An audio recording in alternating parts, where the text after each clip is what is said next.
밤마다 사라지는 고모 숨겨진 봉투 속 현금 다발. 그녀는 대체 무엇을 숨기고 있는 걸까? 저는 인천 주안동에 사는 41 장도현이라 합니다. 평생 이 동네를 떠나지 못하고 좁은 인쇄소 안에서 종이 냄새를 벗삼아 살아왔죠. 어릴 적 부모님을 잃고 저와 여동생을 길러준 분은 고모 장미자였습니다. 바늘 하나로 생계를 지켜온 분이었지요. 흰머리 날리며 미싱 돌아가던 뒷모습은 제 기억 속에 언제나 굳세게 남아 있습니다. 그런데 2달 전부터 고모에게서 낯선 기척이 느껴지기 시작했습니다.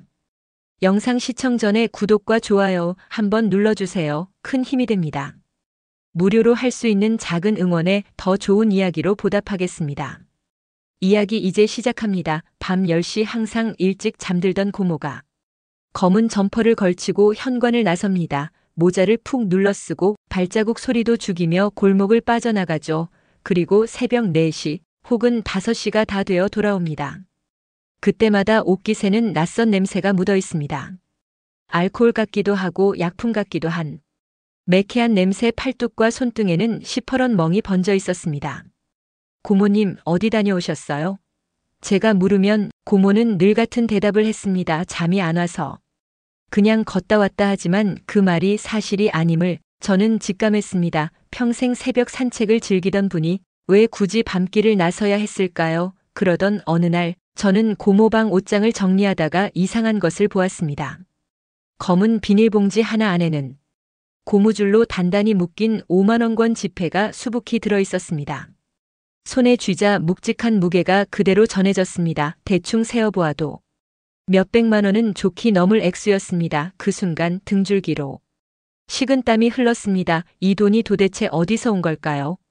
그날 저녁 용기를 내어 고모에게 물었습니다. 고모님, 혹시 돈 어디서 나셨어요? 요즘 계속 밤에 나가시는 것도 그렇고. 고모는 한참 동안 아무 말이 없었습니다. 그리고는 천천히 제 눈을 피하며 말했죠. 그냥 있던 돈이다. 너 신경 쓰지 마라. 고모의 목소리는 떨리고 있었습니다. 그 미세한 흔들림이 제 가슴을 더욱 불안하게 만들었습니다. 의심은 점점 짙어졌습니다. 그리고 마침내 무서운 장면을 목격하게 되었지요. 금요일 저녁 집 초인종이 울렸습니다. 현관에 서 있던 것은 정장을 입은 중년 남자 2명. 회색 넥타이의 사내가 낮은 목소리로 말했습니다. 오늘 밤 제 시간 꼭 지키셔야 합니다. 그리고 고모에게 흰 봉투를 내밀었습니다. 고모는 고개를 끄덕이며 봉투를 받아들었지요. 문이 닫히고 난 뒤 고모는 소파에 주저앉아 긴 한숨을 내쉬었습니다. 저는 부엌 모서리에 숨어 있다가 그 모습을 보았습니다. 심장이 쿵 하고 내려앉았습니다. 협박일까요? 빚 독촉일까요? 왜 고모가 그들과 은밀히 봉투를 주고받는 걸까요? 그날 밤 제 머릿속은 온통 질문투성이었습니다. 고모가 평생 지켜온 검소한 삶이 무너지는 듯 보였고 혹여 불법적인 일에 휘말린 건 아닐까? 두려움에 잠을 이룰 수 없었습니다. 그런데 다음 날 더 충격적인 장면을 보았습니다. 시장 입구 그 2 남자가 담배를 피우며 서 있다가 고모가 내민 흰 봉투를 열어 확인하는 모습. 그리고 낮은 목소리로 말했습니다. 이번에는 늦지 않으셔야 합니다. 고모는 고개를 깊게 숙인 채 아무 말도 하지 않았습니다. 그날 저녁 저는 고모에게 다시 물었습니다. 고모님, 도대체 무슨 일 하시는 거예요? 그 사람들은 누구예요? 고모는 갑자기 목소리를 높였습니다. 도현아, 내일 아니야. 그냥 모른 척해라. 평생 단 한 번도 제게 큰 소리를 내지 않던 고모가 그렇게 단호히 말했습니다. 저는 더 이상 묻지 못했습니다. 그러나 그 말은 오히려 제 마음에 더 큰 불안을 심었습니다. 며칠 뒤 새벽 빗줄기가 거리를 때리던 그날, 고모는 코피를 흘리며 현관문을 열고 들어왔습니다. 머리카락은 흠뻑 젖어 헝클어져 있었고 오른쪽 팔꿈치는 긁혀 있었습니다. 고모님, 무슨 일이에요? 누가 그랬어요? 제가 다급히 다가가자 고모는 손사래를 쳤습니다. 넘어진 거다, 별일 아니다 하지만 그것은 명백히 넘어져서 생긴 상처가 아니었습니다. 누군가에게 잡히고 밀치이고 맞은 듯한 흔적이었지요.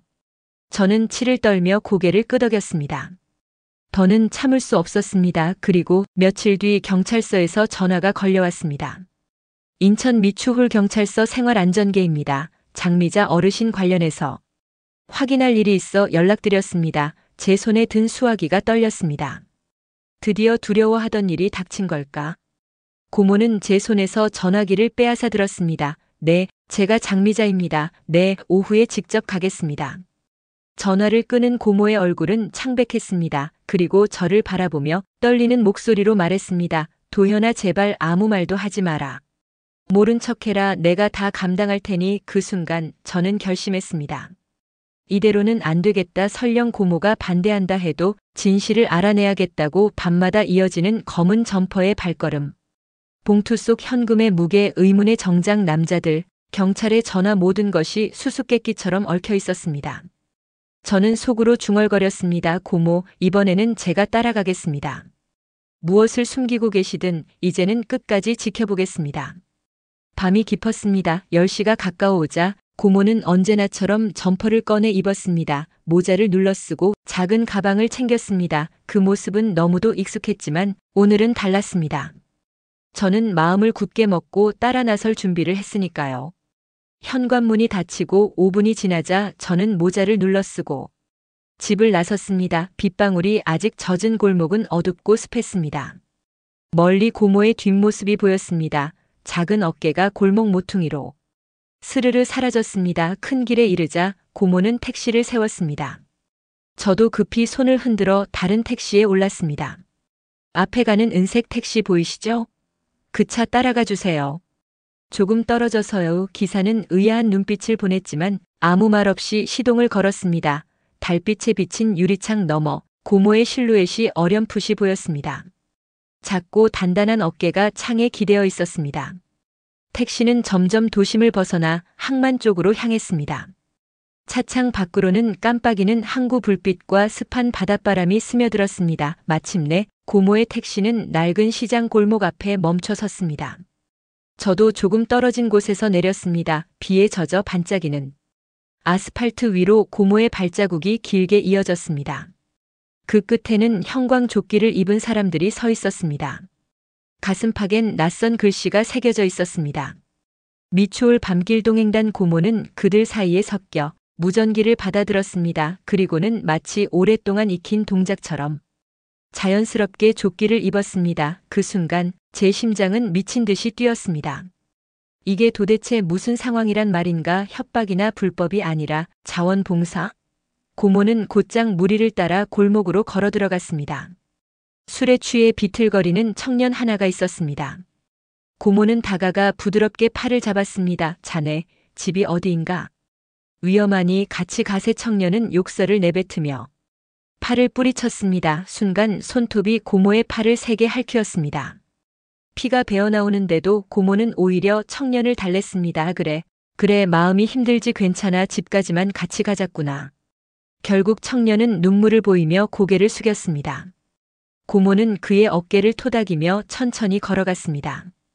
저는 어둠 속에서 그 모습을 바라보다 온몸이 굳어버렸습니다. 잠시 뒤 팀장이 고모에게 다가왔습니다. 정장을 입었던 바로 그 의문의 남자였습니다. 김 선생님, 오늘도 수고 많으십니다. 상인회에서 지원금 정산이 늦어 이렇게 현금으로 드렸던 거 괜히 오해만 사셨겠어요. 고모는 고개를 저었습니다. 괜찮습니다. 아이들 안전이 먼저지요. 저는 벽 뒤에서 그 대화를 엿듣고 드디어 이해하기 시작했습니다. 흰 봉투는 협박이 아니라 지원금과 운영비였던 겁니다. 정장 차림의 남자들은 깡패가 아니라 시장 상인의 임원들이었고요. 순찰은 계속되었습니다. 깊은 밤 어느 편의점 앞 젊은 여성이 휴대폰을 움켜쥔 채 떨고 있었습니다. 택시가 안 잡혀요. 무서워요. 그녀의 목소리는 가늘게 떨렸습니다. 고모는 곁에 앉아 따뜻한 목소리로 말했습니다. 괜찮아. 우리가 같이 있어 줄게. 조금만 기다리자. 그 말에 여자의 어깨가 스르르 내려앉았습니다. 잠시 뒤 안전하게 택시를 태워보낸 후에도 고모는 오래도록 그 자리를 지켜보고 있었습니다. 새벽 3시를 넘기자 시장 골목은 한층 더 적막했습니다. 비린내와 술 냄새가 뒤섞인 어둠 속 누군가 고함을 질렀습니다. 도둑이야. 내 돈 돌려줘. 치매에 걸린 듯 보이는 노인이 길바닥에서 소리치고 있었습니다. 고모가 다가가자 노인은 고모의 머리채를 움켜쥐었습니다. 내가 훔쳐갔지. 내가 내 돈 뺏어갔지. 고모의 몸이 휘청거렸지만 고모는 차분히 말했습니다. 아니에요. 할아버지, 제가 같이 찾아드릴게요. 분명 근처에 있을 겁니다. 그때 팀장이 다가와 노인을 진정시켰습니다. 선생님, 또 맞으셨군요. 괜찮으세요? 고모는 미소 지으며 대답했습니다. 이 정도는 아무것도 아니에요. 어른들 마음이 풀리면 그걸로 충분해요. 저는 그 말을 듣는 순간 가슴이 저려왔습니다. 그토록 수상하게만 보였던 상처와 멍자국이 다 이런 이유 때문이었구나. 순찰이 끝난 새벽 5시 고모는 조끼를 벗고 작은 김밥을 먹으며 잠시 휴식을 취했습니다. 창백한 얼굴, 피곤이 잔뜩 묻어 있었지만 눈빛만큼은 단단했습니다. 그때 저는 더 이상 참을 수가 없었습니다. 숨을 고르고 휴게실 문을 열었습니다. 고모가 놀라 고개를 들었습니다. 손에 쥔 김밥이 바닥에 떨어졌습니다. 도현아, 내가 왜 여기에? 저는 한 걸음 다가가 떨리는 목소리로 말했습니다. 고모, 왜 말씀 안 하셨어요? 저 혼자 몰라야 했습니까? 고모의 눈에 눈물이 맺혔습니다. 그리고 조용히 속삭였습니다. 도현아, 미안하다. 너희 힘든 거 보는 게 너무 마음 아팠어. 그래서 내 힘으로 할 수 있는 만큼 해보고 싶었어. 밤길 지켜주는 이 일 힘들지만 보람이 있단다. 저는 그 순간 눈물이 쏟아졌습니다. 그토록 의심하고 두려워하던 고모의 비밀이 사실은 누군가의 길을 밝혀주는 따뜻한 등이었다는 사실. 저는 고모의 손을 꼭 잡았습니다. 그 손엔 굳은 살과 상처가 뒤섞여 있었지만 제게는 세상에서 가장 단단하고 아름다운 손이었습니다. 새벽 5시 반 시장은 다시 정막에 잠겼고 항구의 갈매기 소리만 메아리 쳤습니다. 형광조끼를 벗은 고모는 작은 가방을 둘러매고 골목을 걸어 나왔습니다. 저는 몇 발짝 뒤에서 그 모습을 지켜보며 따라갔습니다. 비가 그친 길바닥에는 무릉덩이가 반짝였고 가로등 불빛은 여전히 희미했습니다. 그 길에서 저는 마침내 고모를 불렀습니다. 고모가 멈춰 서더니 천천히 돌아보았습니다. 놀란 눈빛이었지만 이내 체념이 묻은 듯한 한숨이 흘러나왔습니다. 도현아, 왜 따라왔니? 더는 참을 수가 없었어. 고모가 다치는 걸. 두 눈으로 보면서 나 혼자 아무것도 모르는 척할 수 없잖아. 고모의 손이 미세하게 떨렸습니다. 작은 손가방을 꼭 움켜쥔 채 고개를 숙였습니다. 우리는 항만 근처의 허름한 찻집에 들어갔습니다.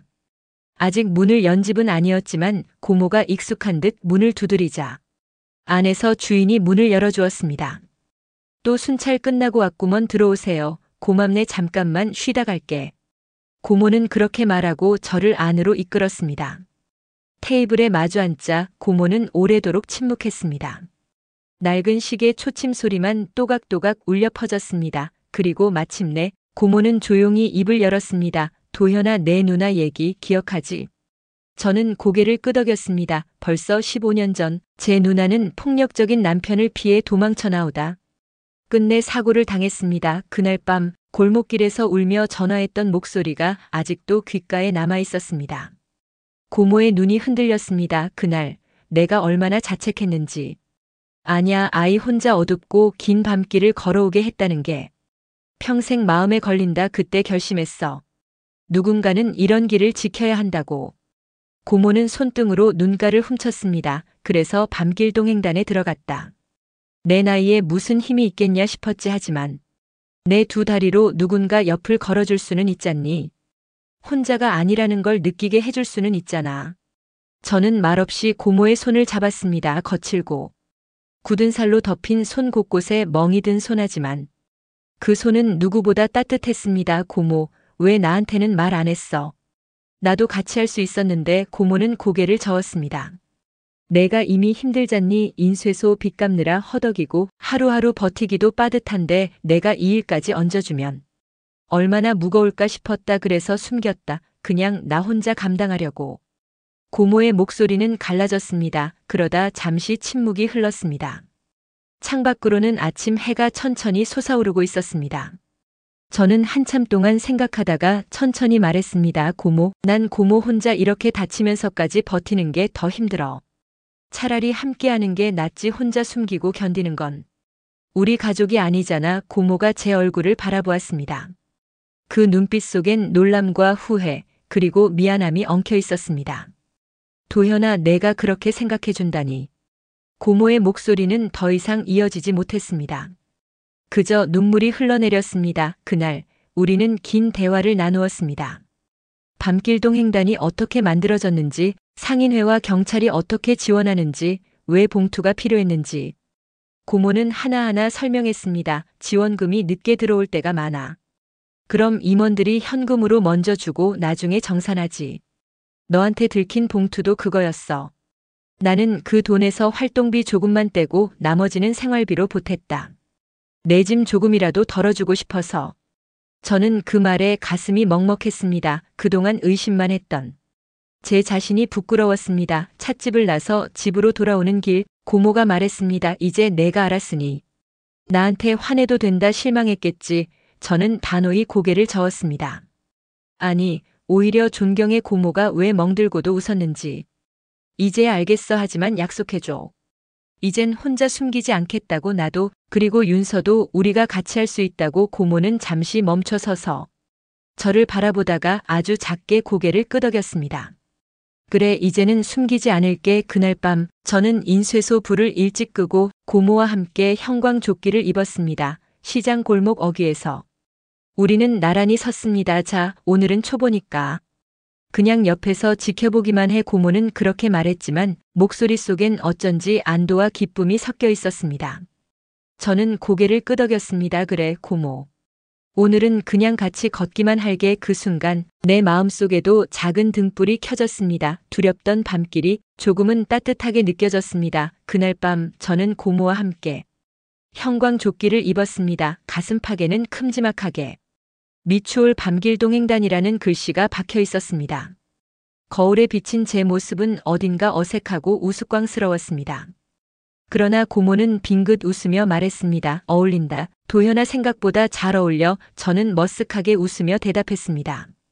고모야말로 늘 이렇게 다니셨구나. 고모는 모자를 고쳤으며 천천히 대꾸했습니다. 그래, 이 옷 입으면 그냥 가족이 아니라 길을 지키는 가족이 되는 거다. 우리는 시장 골목 초입에 섰습니다. 밤 공기는 서늘했고 골목마다 술집 간판 불빛이 희미하게 흔들리고 있었습니다. 그 속에서 사람들의 술기운 섞인 웃음소리와 때로는 거친 욕설이 들려왔습니다. 팀장이 무전기를 들고 우리를 향해 고개를 끄덕였습니다. 오늘은 도현 씨가 처음이라 힘들 수 있습니다. 그냥 옆에서 지켜보기만 해도 돼요. 저는 숨을 고르고 고개를 끄덕이며 알았다라고 대답했습니다. 하지만 마음속에서는 이상한 긴장과 설렘이 뒤섞이고 있었습니다. 조금 걸었을까? 한 노파가 비틀거리며 길을 걷고 있었습니다. 손에는 낡은 장바구니가 들려 있었고 눈빛은 어딘가 멍했습니다. 박 할머니네 치매가 있어서 가끔 밤에 나오신다. 고모가 작은 목소리로 설명했습니다. 고모는 다가가 부드럽게 손을 잡았습니다. 할머니, 집에 가야지. 제가 모셔다 드릴게요. 할머니는 처음엔 낯설다는 듯 손을 뿌리쳤습니다. 그러다 고모의 얼굴을 자세히 보더니 눈이 환해졌습니다. 아이고, 영숙이구나. 우리 딸 왔구나. 저는 순간 당황했습니다. 그러나 고모는 아무렇지 않게 대답했습니다. 네, 엄마 딸이 왔어요. 같이 가요. 그 한마디에 할머니는 조용히 웃으며 고모의 손을 꼭 잡았습니다. 그 모습을 보며 저는 깨달았습니다. 이 일은 단순히 길을 지키는 게 아니라 마음을 보듬는 일이란 걸. 새벽 1시 편의점 앞에서 젊은 여성이 울고 있었습니다. 휴대폰을 쥔 손이 덜덜 떨리고 있었습니다. 남자친구랑 싸웠어요. 집에 가기 무서워요. 그녀의 목소리는 금방이라도 꺼질 듯 가늘었습니다. 고모는 옆에 앉아 등을 다독였습니다. 괜찮아. 우리가 같이 있어 줄게. 무서워하지 마. 저는 조심스럽게 물었습니다. 집이 어디예요? 택시 불러드릴까요? 여성은 고개를 끄덕였습니다. 잠시 뒤 택시가 도착했고 그녀는 겨우 안정을 찾은 듯 뒷좌석에 몸을 실었습니다. 출발하는 차를 끝까지 지켜본 고모는 길게 한숨을 내쉬었습니다. 이런 아이들 외롭고 무섭지. 누군가 옆에 있다는 것만으로도 숨을 돌릴 수 있는 거야. 저는 그 말을 가슴 깊이 새겼습니다. 그러나 모든 순간이 따뜻하기만 한 것은 아니었습니다. 새벽 2시 반 술에 만취한 중년 남자가 골목에 주저앉아 있었습니다. 우리가 다가가자 그는 욕을 내뱉으며 고모의 어깨를 밀쳤습니다. 꺼져. 네가 뭔 상관이야. 저는 본능적으로 앞으로 나서려 했습니다. 하지만 고모가 제 팔을 붙잡았습니다. 도현아, 화내지 마. 화내면 더 커진다. 고모는 대신 낮은 목소리로 남자에게 말했습니다. 집은 어디예요? 가족이 기다리고 있잖아요. 남자는 울컥하며 소리쳤습니다. 가족? 없어. 다 떠났어. 순간 고모의 눈빛이 흔들렸습니다. 그러나 곧 조용히 말했습니다. 그래도 이 밤 혼자는 아니에요. 우리가 있잖아요. 남자는 결국 눈물을 보이며 땅에 머리를 박았습니다. 저는 그 장면을 보며 목이 메었습니다. 고모는 폭력이나 위협 대신 다정함으로 이 일을 견뎌내고 있었습니다. 새벽 4시가 넘자 저의 다리는 이미 무겁게 굳어 있었습니다. 골목 몇 개만 더 돌면 근무가 끝날 시간이었습니다. 힘들지? 허리도 아프고 고모가 웃으며 물었습니다. 응, 솔직히 생각보다 훨씬 힘드네. 하지만 고모가 왜 이 일을 계속하는지 조금은 알 것 같아. 고모의 눈가가 젖었습니다. 도현아, 내가 이렇게 말해주니 마음이 가볍다. 근무가 끝나고 우리는 시장 초입에 있는 작은 휴게실에 들어갔습니다. 플라스틱 탁자 위에는 컵라면과 김밥이 놓여 있었습니다. 다른 대원들이 하나둘 들어와 의자에 주저앉았습니다. 팀장이 웃으며 말했습니다. 첫날 치고는 잘 버티셨네요. 도현 씨, 사실 이 일은 몸보다 마음이 더 지쳐요. 하지만 서로 있으면 버틸 수 있죠. 저는 고개를 끄덕였습니다. 그리고 고모를 바라보았습니다. 그 얼굴은 지쳐 있었지만 동시에 묘한 빛이 깃들어 있었습니다. 저는 그때 깨달았습니다. 고모는 단순히 봉사하는 게 아니었습니다. 자신의 지난날을 잃어버린 여동생을 그리고 남겨진 저를 다시 지키고 싶었던 겁니다. 해가 떠오르자 항구 위로 붉은 빛이 번졌습니다. 고모와 저는 나란히 걸어 집으로 향했습니다. 아침 바람이 차가웠지만 이상하게 마음은 따뜻했습니다. 고모, 앞으로는 혼자 가지 마. 나도 같이 할게. 힘들어도 괜찮아. 고모는 잠시 제 얼굴을 바라보다가 조용히 미소 지었습니다. 그래, 같이 가자. 도현아. 그 순간 내 마음속에도 작은 등불이 켜졌습니다. 밤길이 더 이상 두렵지 않았습니다. 우리는 서로의 곁에 있었으니까요. 밤 10시 이제 형광조끼를 입는 일이 낯설지 않았습니다. 저와 고모는 나란히 골목에 섰습니다. 초인종을 누르고 집을 나설 때의 긴장감은 줄어들었고 대신 묘한 책임감이 어깨에 얹혀 있었습니다. 오늘은 내가 앞장설게. 저는 조끼 지퍼를 올리며 고모에게 말했습니다. 고모는 미소 지었지만 눈빛에는 약간의 걱정이 묻어 있었습니다. 좋아하지만 무리하지 마라. 아직 배울 게 많아. 우리가 처음 만난 이는 술에 취한 젊은이였습니다. 그는 길바닥에 앉아 휴대폰을 부수듯 내려치고 있었습니다. 이 세상 다 망했어. 다 필요 없어. 저는 발걸음을 재빨리 옮겨 다가갔습니다. 야, 그러다 다쳐. 폰 내려놔. 목소리가 생각보다 거칠게 튀어나왔습니다. 젊은이는 제게 눈을 부라리며 고함쳤습니다. 너 뭐야? 꺼져. 그 순간 분위기가 험악해졌습니다. 고모가 잽싸게 앞으로 나섰습니다. 자네, 괜찮아. 화가 난 거 알아. 하지만 손 다치면 더 힘들어져. 고모는 부드러운 손길로 청년의 팔을 잡았습니다. 한참 후에야 청년은 흐느끼며 무너져 내렸습니다. 순찰을 마치고 돌아오는 길 고모가 말했습니다. 도현아, 그렇게 몰아붙이면 안 돼. 상대가 방어적으로 나오잖아. 저는 억울한 마음에 대꾸했습니다. 고모, 저 사람 손에 깨진 유리 조각 있었잖아. 그냥 두면 위험했어. 내가 강하게 말 안 했으면 다쳤을지도 몰라. 고모는 고개를 저었습니다. 맞아, 위험했지. 하지만 그럴수록 더 조심해야 해. 다정하게 다가가는 게 이 일의 기본이야. 저는 씩 웃으며 말했습니다. 세상 사람들이 다 그렇게 부드럽게만 대한다고 변하나요? 가끔은 단호해야 할 때도 있잖아. 고모의 표정이 잠시 굳어졌습니다. 그 단호함이 때로는 폭력이 될 수 있어. 우리가 해야 할 건 싸움이 아니라 보호야. 며칠 뒤 또 다른 사건이 있었습니다.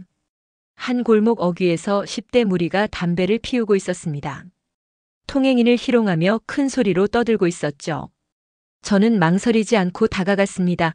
야, 여기가 너희 놀이터야? 빨리 집에 들어가. 아이들이 저를 노려보며 키득거렸습니다.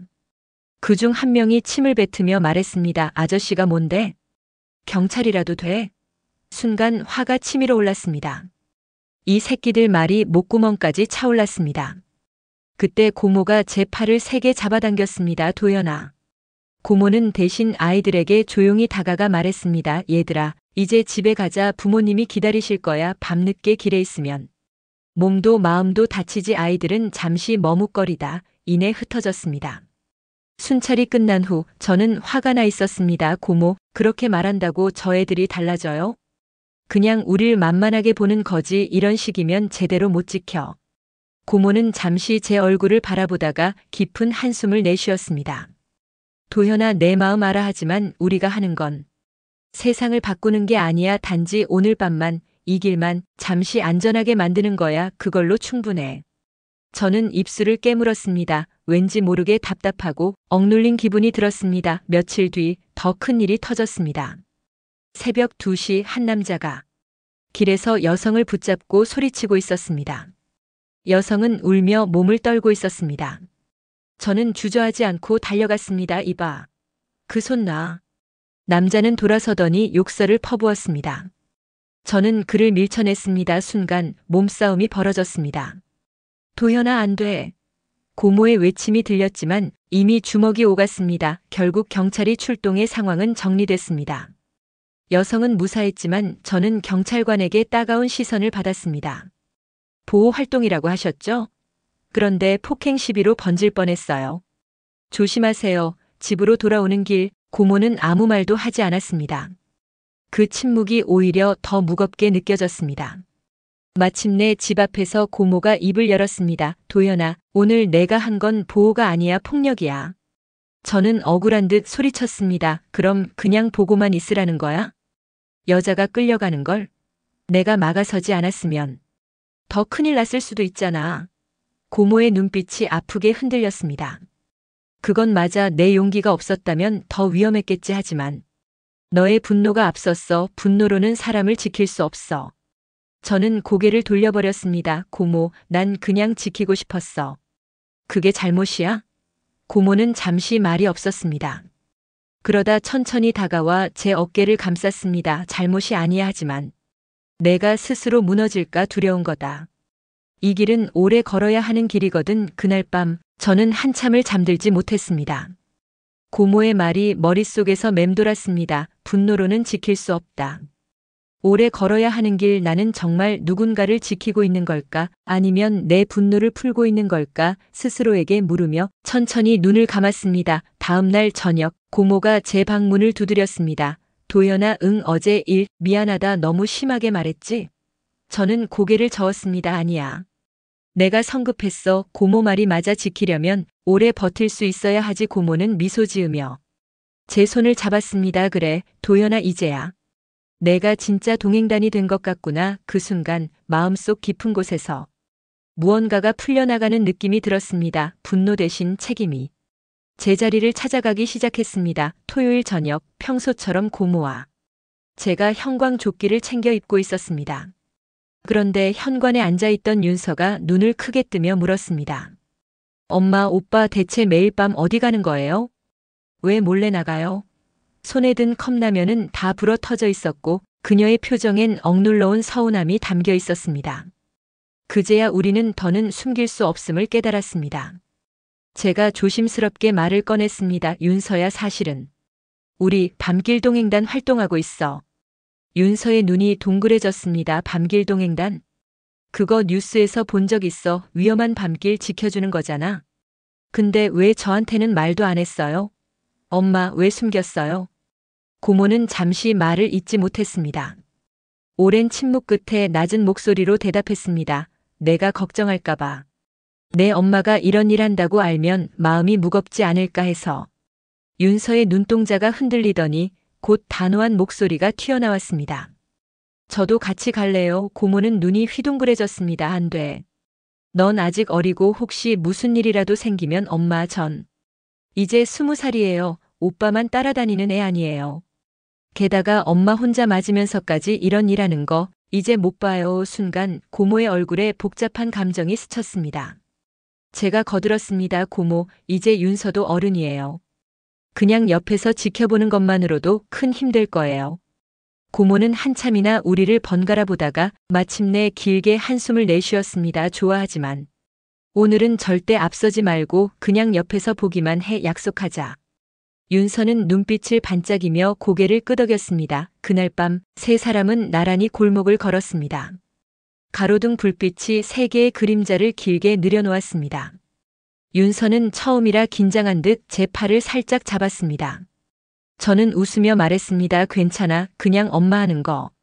옆에서 보면 돼. 처음부터 잘하려고 안 해도 돼.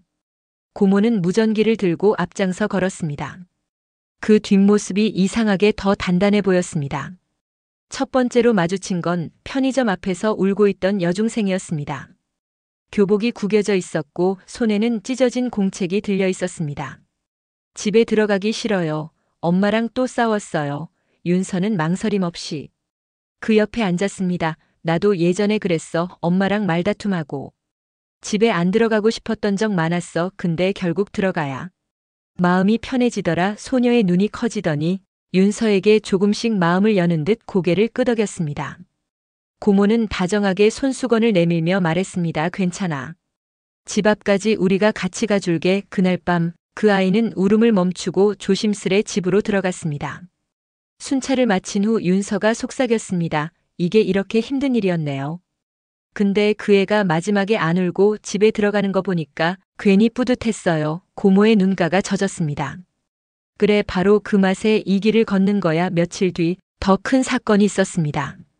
한 아주머니가 술에 취한 남자에게 붙잡혀 있었습니다.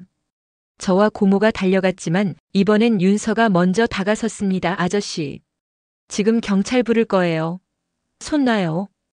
윤서의 당돌한 목소리에 남자가 움찔했습니다. 잠시 뒤 순찰차가 도착하며 상황은 정리됐습니다. 그러나 고모는 윤서의 손목을 꽉 잡으며 다그쳤습니다. 윤서야, 내가 왜 그렇게 앞서? 다칠 뻔했잖아. 윤서는 눈물이 글썽이며 대답했습니다. 그냥 저 아주머니가 우리 엄마 같아서 도저히 가만히 있을 수가 없었어. 고모의 눈빛이 흔들리더니 이내 부드럽게 풀렸습니다. 그래, 내 마음은 안다. 하지만 조심하는 것도 용기란다. 그걸 꼭 기억해야 해. 그날 이후 집안의 분위기는 달라졌습니다. 더 이상 고모의 밤 외출을 숨길 필요가 없었고 윤서도 주말마다 함께 순찰에 나섰습니다. 저녁 식탁에선 이런 대화가 오갔습니다. 오늘은 어떤 일이 있었어? 한 할머니가 엄마 손 꼭 잡고 안 떨어지시려 하더라. 무섭지 말라고. 그 이야기를 나누는 동안 우리는 서로가 한 가족임을 더 깊이 느꼈습니다. 어느 일요일 아침 고모가 말했습니다. 너희랑 같이 걷는 게 이렇게 든든할 줄 몰랐다. 예전엔 혼자라는 게 가끔 무서웠거든. 저는 웃으며 대꾸했습니다. 이제 혼자가 아니야. 고모, 우리 셋이잖아. 윤서는 엄마의 손을 꼭 잡으며 말했습니다. 앞으로는 제가 제일 앞에서 걸을 거예요. 엄마가 더는 맞지 않게. 그 말에 고모의 눈에서 눈물이 흘렀습니다. 그리고 떨리는 목소리로 속삭였습니다. 그래, 가족이 있는 기쁨이 이런 거구나. 그날 저녁 우리는 또다시 골목을 걸었습니다. 서늘한 바람이 불었지만 우리의 발걸음은 따뜻했습니다. 세 그림자가 겹쳐 하나의 긴 그림자가 되어 나아갔습니다. 그 그림자 속에서 저는 분명히 느꼈습니다. 우리는 단순히 봉사자가 아니라 서로를 지키는 가족이자 누군가의 밤을 밝히는 작은 등불이었다는 것을.